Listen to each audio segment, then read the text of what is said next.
Today we're going to do our change oil of our transmission.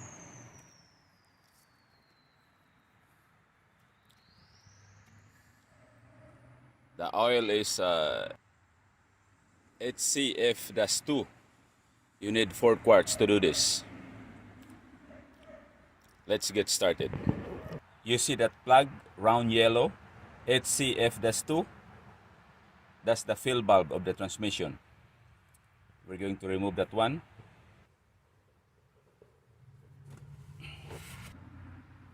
So this is the oil that you need, HCF-2.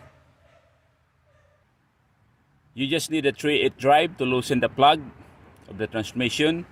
And when I bought the oil at Amazon, they already have the washer. Make sure to replace the washer after you remove the plug. This is the location of the plug.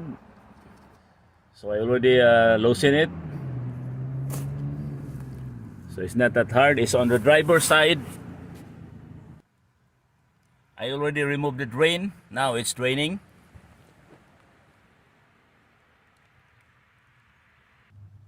Here's the drain plug. Yeah, you need to clean this one before you put it back. And don't forget to replace the washer. This is 3/8 drive.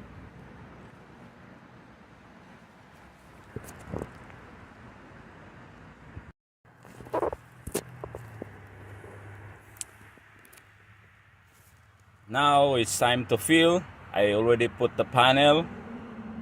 And I'm going to start filling now the oil.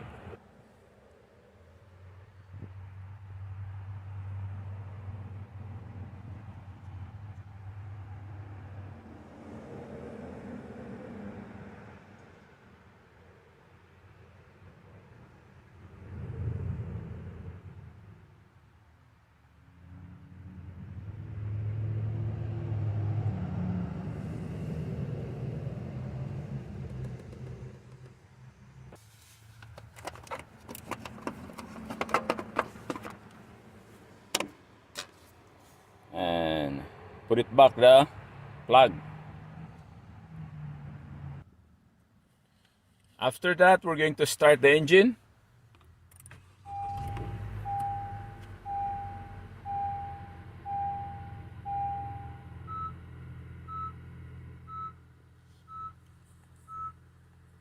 Then engage, reverse.